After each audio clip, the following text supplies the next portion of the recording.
ओम सर्वस्वरूपे सर्वेशे सर्वशक्ति समन्विते भयभस्त्राहिनो देवी दुर्गे देवी नमोस्तुते। शरणागत दीनार्थ परित्राण परायणे सर्वशार्ति हरे देवी नारायणी नमोस्तुते। नमस्कार, स्वागत है आपका आचार्य वाणी में। मैं आचार्य डॉक्टर विक्रमादित्य आपके साथ हूँ। आज का विषय हमारा है तुला राशि वालों के लिए मार्च के अंत में ग्रहों का योग किस प्रकार का रहेगा। देखिए, तुला राशि शुक्र प्रधान राशि है और आपकी राशि के दृष्टिकोण से सबसे महत्वपूर्ण ग्रहों का परिवर्तन आपकी राशि के स्वामी के साथ ही होने वाला है। आपकी राशि के स्वामी इस वक्त अस्त अवस्था में चल रहे हैं, वो उदय हो जाएंगे और सबसे इंपॉर्टेंट प्रभाव जो है आपकी कुंडली में योग कारक जो ग्रह हैं, जो शनि महाराज हैं, जो आपके लिए महत्वपूर्ण परिवर्तन का योग बनाते दिखाई दे रहे हैं, वो भी विशेष तौर पर आपके लिए जहाँ जाएंगे ना परिवर्तन करके 30 वर्ष बाद, वो आपके लिए बहुत कल्याणकारी योग बना सकते हैं, लाभ के योग बना सकते हैं।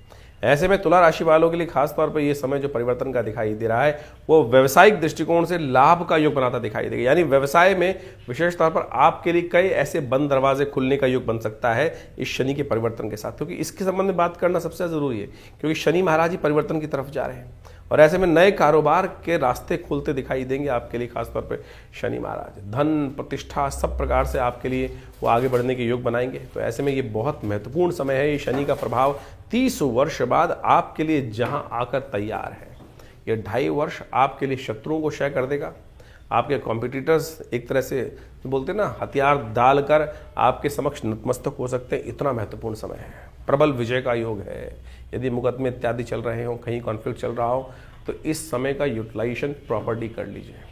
यानी आपके ग्रह नक्षत्र ऐसे हैं कि एक कदम आपका और देखिएगा आपका कदम, आपके जो शत्रु हैं वो आपसे 100 कदम पीछे आप अपने आप भागते दिखाई देंगे। बस लेकिन कदम तो उठाने की जरूरत है। ये ग्रह नक्षत्र दृष्टिकोण से हर मामले में आपके लिए बहुत पॉजिटिव योग बनते दिखाई दे रहे हैं। लेकिन ध्यान रखना है आपको किस प्रकार के योग कब बनेंगे, उसका खासतौर पर सावधानी के साथ समझ लीजिए प्रभाव क्या है। सबसे पहले बात कर लेते हैं 21 तारीख 21 मार्च शुक्रवार का अवसर, सप्तमी तिथि विद्यमान है। ग्रह नक्षत्रों के दृष्टिकोण से इस समय आपके योगा योग जो है गजकेसरी योग बनकर तैयार है। आपके लिए चंद्रमा धन भाव में बैठा हुआ है, बृहस्पति से दृष्ट है, तो यानी कहीं ना कहीं थोड़ा कमजोर है चंद्रमा, लेकिन बृहस्पति ने उसको दृष्टि डालकर बहुत सारी चीज़ों को ठीक कर दिया है। आवश्यकता रहेगी थोड़े से आशीर्वाद की, माता पिता गुरु ब्राह्मणों सबको आशीर्वाद देकर, आशीर्वाद से समस्त मेवा प्राप्ति के योग बन सकते हैं। तो इसलिए जहाँ भी हो थोड़े सरल हो जाएगा, नतमस्तक होगा, रिजिड मत रहेगा। हर जगह क्या होता है कि आप बहुत सारी चीज़ों को कहेंगे क्यों झुकूं, ये करूं वो करूं, नहीं, थोड़ा विनम्र होकर झुककर काम जब हो जाता है। और जितने प्रभावशाली व्यक्ति होते हैं ना, क्षमा वो कहा जाता है कि विशेष तौर पर झुककर ही रहते हैं, परोपकार करने का कार्य करते हैं। पेड़ भी झुक जाते हैं जब फल आता है, तो जिससे कि लोग राहगीर तोड़ना चाहें तोड़ लें उस फल को, अटके मत रहिए। तो इसलिए सरल हो जाइए, आशीर्वाद मिल जाएगा और आपके लाभ का योग बन जाएगा। ग्रह नक्षत्र यही दिखा रहे हैं। तो ऐसे में इस समय विशेष तौर भद्रा का योग है। नए कार्यों करने के लिए तरफ थोड़ा रुझान जो रहे उससे बचने का कार्य करना चाहिए आपको। और इस दिन ध्यान रखिएगा ज्येष्ठा और मूल नक्षत्र हैं 21 और 22 तारीख को, जो विशेष तौर पर इस समय में जन्म ले रहे हैं, उनके लिए खासतौर पर ध्यान रखने की बात यह है कि वो मूल शांति अवश्य कराएं। 1000 मंत्र का नित्यपति जप हो, जो 27 दिन तक चलता है। अगले दिन ज्येष्ठा जब आएगा 27 दिन बाद, तब तक वो जप करना चाहिए। तो ऐसे में ये जप कर कर आप बहुत सारे अनिष्टों को दूर कर सकते हैं। बच्चे का जो योग स्वयं के लिए और परिवार के लिए भारी है, और नहीं तो जीवन पर्यंत वो बच्चा भारी रहता है। आजकल बहुत सारे लोग 27 जगह की मिट्टी, 27 कंकड़, 27 पानी, ये वो फलाने धमके 27 पत्ते, ये सब तो इकट्ठा करा लेते हैं। लेकिन जो मूल बात है 27,000 मंत्र का जप, एक एक दिन 1000 मंत्र का जप, वही नहीं करते हैं तो फिर मूल शांति हो नहीं सकती है। और फिर वो कहने के लिए हमने करा लिया, जो उपाय हुआ नहीं, तो उसका प्रभाव कैसे होगा। इस दिन विशेष तौर पर एक और योग बनता है। इस दिन बसौड़े का सुंदर पूजन करने के लिए माताएं तैयार होती हैं उत्तर भारत के अंदर, और उस दिन रात्रि में बहुत अच्छे से पूरी, मीठी पूरियाँ और साथ साथ चावल सब्जी सब बना के रखी जाती हैं। अगले दिन माँ भगवती का सुंदर स्तवन सुबह सुबह होता है, शीतला माता का।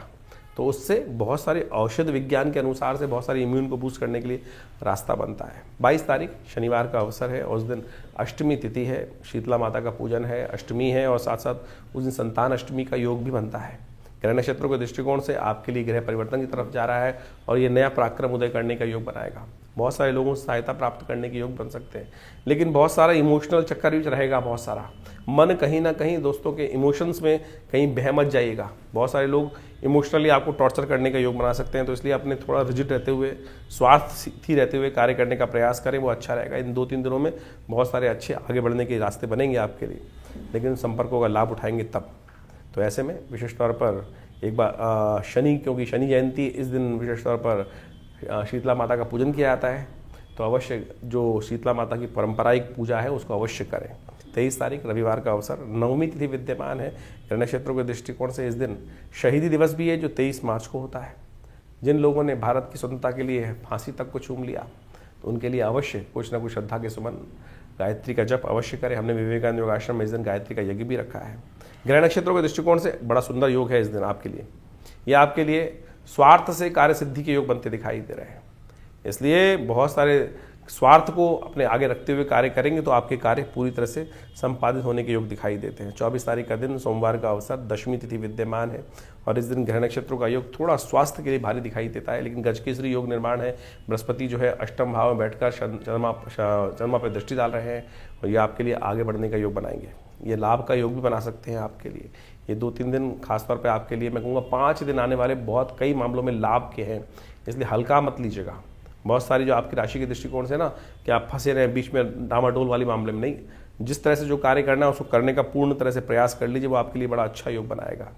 ऐसे में 25 तारीख का दिन मंगलवार का अवसर है, एकादशी तिथि है इस दिन, और इस दिन पाप मोचनी एकादशी का व्रत भी किया जाएगा। शुक्र इस दिन उदय होने जा रहे हैं और आपकी राशि के दृष्टिकोण से प्रबल विजय के योग बनाते दिखाई दे रहे हैं। अब शुक्र करीब करीब 2 महीने तक आपके लिए सही दिशा में आगे चलते दिखाई देंगे। बहुत सारे मामलों में आपके लिए महत्वपूर्ण योग रहेगा। करीब बहुत सालों बाद शुक्र जो भी कॉन्फ्लिक्ट के मामले चल रहे हों उनमें सही से अब समय है आपको विचार कर बातचीत कर उनमें विजय प्राप्ति की तरफ आगे बढ़ने का। ये समय है बुद्धिमानी से काम करने का। विजय के योग निश्चित है आपके लिए, इसलिए डिले मत कीजिए। बहुत ज़्यादा जो ये न के प्रकार ने शुक्र नीति, चाणक्य नीति सबका इस्तेमाल करने का आप सही समय है, पूरी तरह से कर लीजिए। रिजल्ट्स आपके फेवर में आने की स्थिति बनती दिखाई दे रही है। ऐसे में माँ भगवती बगलामुखी महाकाली का उनके निमित्त पूजन भी करें। कहा जाता है कि भगवती महाकाली का पूजन कर बगलामुखी का उपयोग कर आप शत्रुता को समाप्त करने का सुंदर योग बना सकते हैं। इसलिए इस समय ऐसे में विशेष तौर पर पापमोचनी एकादशी का योग भी है, तो अवश्य थोड़ा सा भगवान विष्णु का स्तवन करें और शंख का पूजन करते हुए भगवान को शंख अर्पित करें, शंख ध्वनि करें, संपूर्ण रूप से कल्याण के योग बनेंगे। 26 तारीख बुधवार का अवसर, द्वादशी तिथि है। ग्रह नक्षत्रों के दृष्टिकोण से परिवर्तन का योग बनेगा और ये परिवर्तन आपके कार्यों में आगे बढ़ने का योग बनाएगा आपके लिए। जो लोग आपके लिए रोड अटकाएंगे उन पर भी विजय प्राप्ति के योग बनते दिखाई देंगे आपकी राशि के दृष्टिकोण से। इसलिए आप अपनी चाल में मस्त होकर चलिए, बिल्कुल चिंता ना करें किसी भी प्रकार की। भगवान विष्णु का सुंदर रूप से इस बार माखन मिश्री का भोग लगाएं, तुलसी दल अर्पित करें, कल्याणकारी योग बनेंगे। 27 तारीख शुक्रवार बृहस्पतिवार का अवसर है, त्रयोदशी तिथि है, गुरु प्रदोष का योग बन रहा है और साथ साथ वारुणी पर्व का योग बन रहा है। जैसा हमने कहा कि आने वाले 3-4 दिन आपको पहले बताया था, ग्रह नक्षत्र आपके लिए हर मामले में सपोर्ट करते दिखाई दे रहे हैं, तो उसी सीरीज में आपके लिए समय बिल्कुल अनुकूल है। अभी 2 दिन और आपके लिए संपूर्ण रूप से लाभ के योग बनते दिखाई दे रहे हैं। आपके कार्यों में थोड़ी गति आपको देने का प्रयास करना चाहिए। इस दिन वारुणी पर्व है। शास्त्र में कहा जाता है कि इस दिन विशेष तौर पर ग्रहों का योगायोग इस प्रकार का होता है कि जैसे ग्रहण के समय दान पुण्य स्नान का उतना ही महत्व इस दिन कहा गया है। तो इस दिन महावारुणी के दिन जितना हो सके दान पुण्य स्नान करें, कल्याण होगा। 28 तारीख शुक्रवार का अवसर और इस दिन चतुर्दशी तिथि है और ग्रह नक्षत्रों का योग परिवर्तन की तरफ जा रहा है। दिन बहुत साफ दिखाई देता है, अच्छा दिखाई देता है, लेकिन शाम आते आते थोड़ा स्वास्थ्य के मामले में कष्ट उत्पन्न होने के योग दिखाई देते हैं। पंचग्रही योग बन जाएगा और आपके 6ठे भाव में जाकर चंद्रमा भी उपस्थित हो जाएगा शाम के समय। शुक्र चल ही रहे हैं, बुध चल ही रहे हैं, शनि चल ही रहे हैं, राहु चल रहे हैं। तो ये पंचग्रह योग कहीं ना कहीं कई मामलों में स्वास्थ्य के मामले में थोड़ा सा अननेसेसरी झगड़ों के मामले में थोड़ा बढ़ाने के, द्वंद्व उत्पन्न करने के योग दिखाई देंगे। ऐसे में उन सबको शांत करने के लिए शिव का ध्यान करें और शिव का पूजन, क्योंकि केदार दर्शन का योग इस दिन कहा जाता है। चैत्र कृष्ण पक्ष चतुर्दशी के दिन केदार दर्शन का महत्व होता है, लेकिन केदार दर्शन तो अभी बंद होते हैं। तो ऐसे में क्या करें, मानस पूजा। मानस पूजा कर जो शास्त्र में एक स्तोत्र आया है, आत्मा तुम गिरजामति सहचरा प्राण शरीरम गृहम पूजा ते विषयोग भोग रचना निद्रा समाधि स्थिति संचारा पदयो प्रदक्षिण विधि स्तोत्राणि सर्वागिरौ यत यत कर्म करोमि तत्तत अखिलम शंभु तवाराधनम। यानी भगवान शिव का इस प्रकार से स्तवन करें कि जैसे जो भी कर्म कर रहा हूँ मानस तौर पर पूजा की जाए, चलते फिरते उठते बैठते भोग विषयों का भोग करते हुए जो भी कार्य हो रहे हैं भगवान की स्तुति करें कि वो सब आपकी पूजा के रूप में ही कर पाऊँ। ऐसा भगवान का सुंदर पूजन करेंगे तो संपूर्ण रूप से केदार दर्शन का लाभ भी आपको प्राप्त हो। और ग्रह नक्षत्र जो हल्के हैं उनसे भी तो महामृत्युंजय मंत्र का जप करें, चावल का दान करें, आपके लिए कल्याणकारी रहेगा। 29 तारीख का दिन बहुत विशेष है आपके लिए। आपकी राशि के दृष्टिकोण से इस वक्त बुद्धि से निकलकर शनि आपके छठे भाव में जाएंगे और 6 ग्रही योग बन जाएगा। और ये 6 ग्रही योग विशेष तौर पर आपके लिए जो है आपके लिए बड़ा महत्वपूर्ण योग बनाता दिखाई दे रहा है। इस समय में आपके छठे भाव में जो ग्रह शनिचरी अमावस्या भी इस दिन, और इस दिन 6 ग्रही योग कई क्षेत्रों में विशेष तौर पर अमावस्या के दिन ग्रहण भी लगने का योग है। और ऐसे में ये कहीं ना कहीं थोड़ा सा अनिष्टकारी हो सकता है विश्व के दृष्टिकोण से। लेकिन आपकी राशि के दृष्टिकोण से शनि का परिवर्तन तो बहुत महत्वपूर्ण है, लेकिन बाकी ग्रहों के साथ शनि का योग बनना ये आने वाले 45 दिन तक के लिए कुछ न कुछ अनिष्ट का योग बनाता है। थोड़ा शत्रु पक्ष से सावधान रहेगा और खासतौर पे इस बात का ध्यान रखें स्वास्थ्य के मामले में गाड़ी वाड़ी घोड़ा चलाते वक्त थोड़ा सा कॉन्फ्लिक्ट में ना फंसें। कहीं ना कहीं किससे कॉन्फ्लिक्ट फंसने से द्वंद्व उत्पन्न हो सकता है, किसी बड़े व्यक्ति के ज़्यादा साथ अननेसेसरी का द्वंद्व होने के योग दिखाई देते हैं। ऐसे में शांत होकर कार्य करना बहुत ज़रूरी रहेगा। वैसे शनि का परिवर्तन अकेले शनि का देखें तो वो आपके लिए बहुत महत्वपूर्ण है और वो आपके शत्रुओं पर विजय दिलाने के योग बना रहा है। कॉन्फ्लिक्ट में विजय दिखाई दे रही है, लेकिन फिर भी झगड़ों से दूर रहेंगे तो बहुत अच्छा रहेगा आपके लिए। शनिचरी अमावस्या है, ऐसे में पितरों के निमित्त भोजन, ब्राह्मणों को भोजन तर्पण इत्यादि कराएं तो आपके लिए अच्छा रहेगा। शनि इस दिन उदय भी हो रहे हैं, शनि परिवर्तन के लिए जा रहे हैं। रात्रि में करीब 9:30 बजे के आसपास शनि परिवर्तित होंगे, 11:30 बजे के आसपास शनि उदय हो जाएंगे और ये अगले दिन से नए रास्ते को उत्पन्न करते दिखाई दे रहे हैं आपके लिए। 30 तारीख रविवार का अवसर, इस दिन नव संवत आरंभ हो रहा है। सिद्धार्थ नाम का नव संवत भारतीय संस्कृति के अनुसार से नव वर्ष है, आपके लिए कल्याणकारी होगा। और ऐसे में ये नव वर्ष संपूर्ण रूप से आपके लिए बहुत ही सुंदर योग लेकर आया है। शनि का परिवर्तन अपने आप में बहुत महत्वपूर्ण है आपके लिए, जो खासतौर पर आपके विजय के शंखनाद को उपस्थित करता दिखाई दे रहा है। और ये ग्रह नक्षत्रों के दृष्टिकोण से चंद्रमा का परिवर्तन भी शाम को करीब 4:30 बजे के आसपास होगा और ये आपके लिए आपके स्वास्थ्य में भी और कई मामलों में मानसिक तौर पर भी उत्थान के योग बनाता दिखाई दे रहा है। इस दिन नवरात्र आरंभ हो रहे हैं, भगवती दुर्गा का स्तवन करने का अवसर है, घट स्थापना का अवसर है और हमारे आश्रम पर इस दिन से सहस्त्र चंडी महायज्ञ रहेगा पूरे 9 दिन के लिए। तो आप भी इस यज्ञ में सम्मिलित हो सकते हैं और उसके लिए 6:30 बजे के आसपास से करीब यज्ञ आरंभ होगा। भगवती दुर्गा सप्तशती का नित्यपति पूरे 700 मंत्रों का यज्ञ हर रोज़ किया जाएगा। आप भी माँ भगवती दुर्गा के चमत्कारिक शिव विग्रह जो 1947 में मुल्तान से आया 500 साल पुराना भगवती का शिव विग्रह है, वो आप उनका दर्शन कर कर लाभ लीजिए, कल्याण होगा। माँ भगवती का आशीर्वाद संपूर्ण सुखों को देने वाला है। 31 तारीख का दिन बहुत विशेष है क्योंकि इस दिन एक नवरात्र क्षय हो रहा है, तृतीया और तृतीया का योग एक साथ बन रहा है, गणगौर और मत्स्य जयंती है। ग्रह नक्षत्रों के दृष्टिकोण से दिन आपके लिए अच्छा है, मोटिवेशन वाला रहेगा, नई शक्ति का संचार करता दिखाई दे रहा है, बहुत सारी चीज़ों का पूर्वाभास होता दिखाई दे रहा है। इस पूर्वाभास का लाभ लीजिए, माँ भगवती दुर्गा का उपासना करना संपूर्ण रूप से कल्याणकारी रहेगा। इस दिन मत्स्य जयंती भी है, भगवान विष्णु के मत्स्य अवतार का इस दिन अवतरण हुआ था, तो उनका पूजन भी करना संपूर्ण रूप शुभ रहेगा। और साथ साथ इस दिन दूसरा और तीसरा नवरात्र ब्रह्मचारिणी और चंद्रघंटा भगवती की आराधना करने का अवसर है।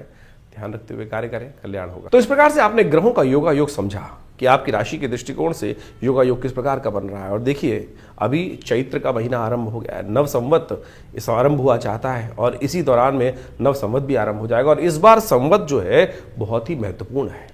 इस बार नव संवत जो शुरू हो रहा है, सिद्धार्थ नाम का संवत आरंभ हो रहा है और सिद्धार्थ यशस्वी संवत माना जाता है, समृद्धिदायक संवत माना जाता है। और इस बार संवत के जो राजा है, संवत 2082 जो शुरू होने जाता है विक्रमी संवत, उसके राजा रवि हैं, सूर्य हैं और मंत्री पद भी इस बार सूर्य के पास ही विद्यमान है। इस बार ग्रहों का नक्षत्रों का योगा योग जिस प्रकार से नववर्ष के आरंभ में बन रहा है, ग्रहों की पंचायत पूरी लग गई है और आपकी राशि के अनुसार से उसका प्रभाव विशेष तौर पर देखने को मिल सकता है।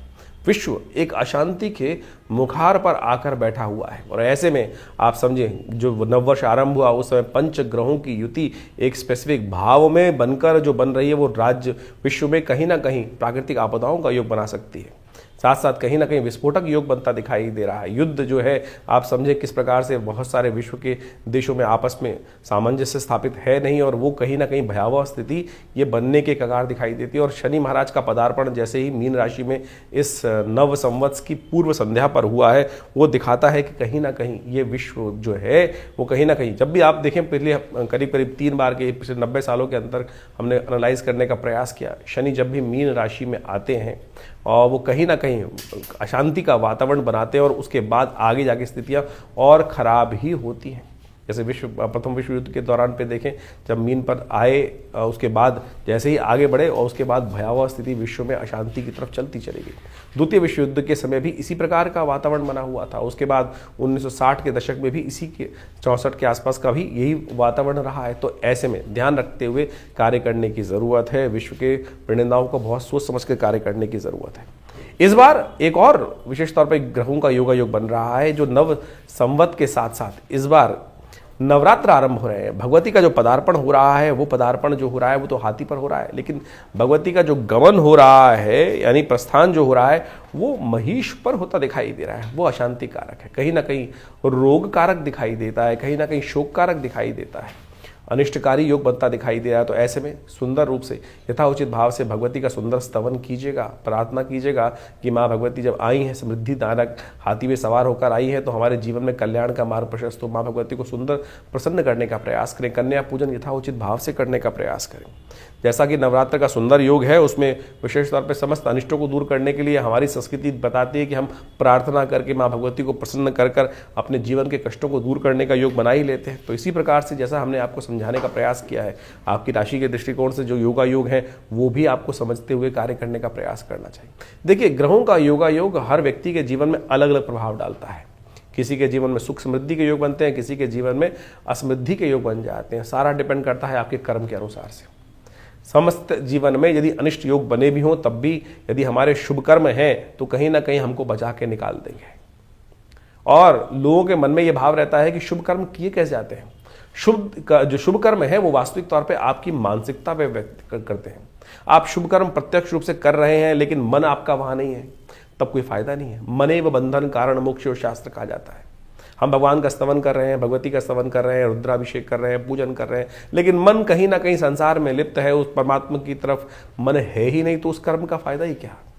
केवल जो बाह्य तौर पे कर्म किया जा रहा है उसका ही प्रभाव प्राप्त होगा। लेकिन कोई व्यक्ति बाहर बैठा है और जो भाग्य से कहीं ना कहीं उसके शुभ योग बन नहीं रहे हैं, लेकिन मन से कहीं ना कहीं पवित्रता है तो वो ज्यादा लाभ देगा। तो इसलिए मन की पवित्रता को विशेष तौर पर मन की संलिप्तता का ध्यान रखते हुए कार्य करने का प्रयास करना चाहिए, और वही आपके जीवन में दुष्कर्मों से बचाकर शुभ कर्म की तरफ प्रेरित कर देता है, पुण्य जगा देता है। पुण्य और पाप की जो व्याख्या है वो बहुत विशेष तौर पर समझने की आवश्यकता है।